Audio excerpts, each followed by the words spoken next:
Bisakah Anda membayangkan bahwa ada satu partikel di alam semesta dengan massa sekecil ini?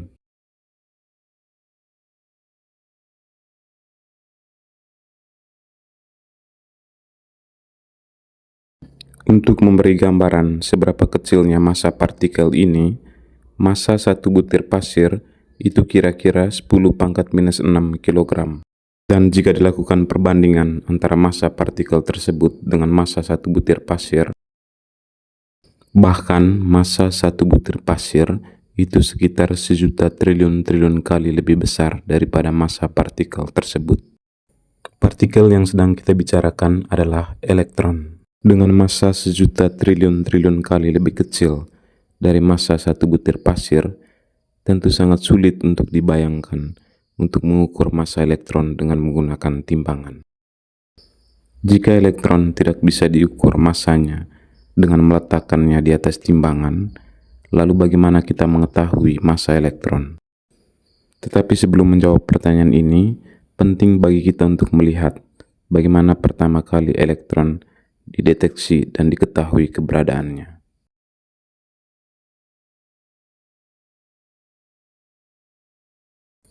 Kurang lebih 2400 tahun yang lalu, pada masa ketika belum ada teleskop, mikroskop, dan laboratorium modern, seorang filsuf Yunani bernama Demokritus mengajukan gagasan yang sangat revolusioner. Ia bertanya, jika kita memotong sebuah benda menjadi bagian-bagian yang lebih kecil, apakah proses itu bisa berlangsung selamanya? Ia menyimpulkan jawabannya adalah tidak.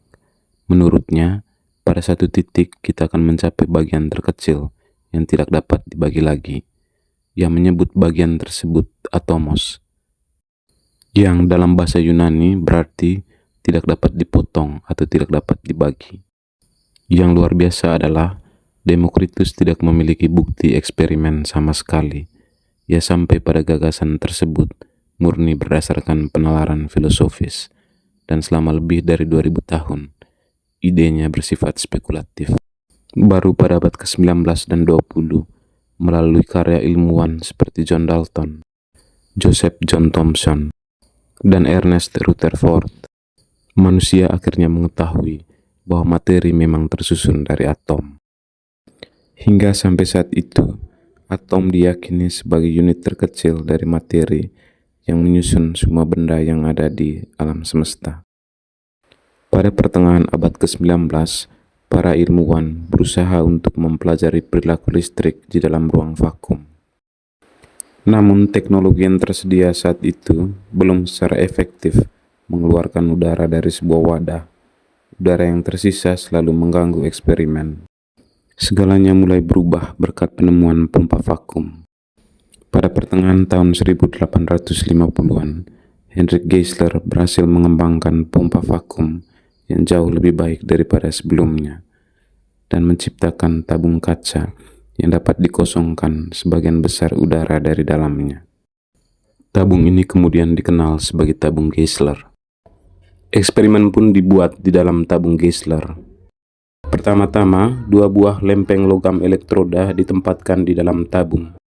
Kemudian, sebagian besar udara di dalam tabung dikeluarkan melalui pompa Geissler, sehingga yang tersisa di dalam tabung hanya gas-gas tipis.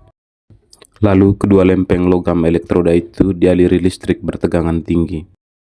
Ketika dialiri listrik bertegangan tinggi, muncul berkas-berkas cahaya dari gas-gas yang sangat tipis di dalam tabung. Semakin banyak udara yang dikeluarkan dari dalam tabung dan semakin sedikit gas yang tersisa, maka akan muncul sinar berwarna hijau dari elektroda negatif menuju elektroda positif. Ketika hasil eksperimen ini diketahui, para ilmuwan belum betul-betul mengetahui penyebab berkas-berkas cahaya di dalam tabung. Mereka hanya menyimpulkan bahwa listrik kemungkinan berinteraksi dengan gas. Pada tahun 1897, J.J. Thomson melakukan eksperimen menggunakan tabung kaca serupa. Dia memodifikasi eksperimennya dengan menghubungkan tabung kaca dengan 2 pelat listrik, masing-masing bermuatan positif dan negatif, yang ditempatkan di bagian atas dan bawah tabung. Hasil eksperimennya sangat mengejutkan, karena sinar yang muncul di dalam tabung berbelok arah ke arah plat listrik bermuatan positif. Ketika tabung dihubungkan dengan medan magnet pun, sinar yang ada di dalam tabung berbelok arah mengikuti gaya Lorentz, artinya bergerak ke arah kutub positif dari medan magnet. Eksperimen Thomson memperlihatkan bahwa sinar katoda yang dihasilkan di dalam tabung bisa dibelokkan oleh medan magnet dan medan listrik. Pada akhir abad ke-19, para ilmuwan sudah mengetahui dua gaya yang sangat penting untuk mengetahui medan listrik dan medan magnet, yaitu gaya Coulomb dan gaya Lorentz. Berdasarkan kedua gaya tersebut, kita dapat membangun dua premis dari hasil eksperimen Thomson. Premis pertama, hanya benda bermuatan yang dapat dibelokkan secara langsung oleh medan listrik dan medan magnet. Premis kedua, sinar katoda dapat dibelokkan oleh medan listrik dan medan magnet. Maka kesimpulannya, sinar katoda harus membawa muatan listrik. Namun, sampai pada tahap ini, belum diketahui apa persisnya yang membawa muatan listrik pada sinar katoda. Itu bisa saja berupa atom bermuatan atau molekul bermuatan. Disinilah pengukuran rasio muatan terhadap massa yang dilakukan oleh Thomson menjadi sangat penting dan sangat revolusioner untuk menemukan keberadaan elektron.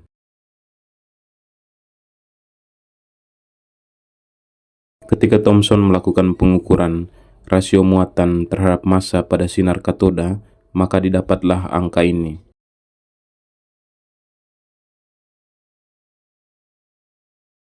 Hasil perhitungan ini sangat mengejutkan karena angka yang didapatkan sangat besar. Itu hanya berarti dua hal. Yang pertama, muatannya sangat besar, atau yang kedua, massanya sangat kecil. Pada saat itu, ilmuwan sudah mengetahui rasio muatan terhadap massa ion hidrogen, dan nilainya adalah sebesar. Maka jika dilakukan perbandingan antara rasio muatan dan massa sinar katoda dengan rasio muatan dan massa ion hidrogen, akan didapatkan hasil seperti ini. Itu artinya rasio muatan terhadap massa sinar katoda 1830 kali lebih besar dari ion hidrogen. Ini hasil yang sangat mengejutkan karena Thomson mempertimbangkan dua kemungkinan, entah muatannya sangat besar atau massanya sangat kecil. Jika pembawa muatan pada sinar katoda adalah atom biasa, maka massanya harusnya tidak ribuan kali lebih besar daripada massa atom ion hidrogen, karena itu sangat tidak mungkin secara kimia dan kelistrikan. Sekarang, tinggal satu kemungkinan, massanya sangat kecil, sekitar 1/1830 kali massa ion hidrogen. Jika ada sesuatu yang massanya 1/1830 kali massa hidrogen, maka sesuatu itu pasti bukanlah atom apapun yang telah dikenal pada saat itu. Sesuatu itulah yang kemudian dikenal sebagai sebuah partikel, elektron.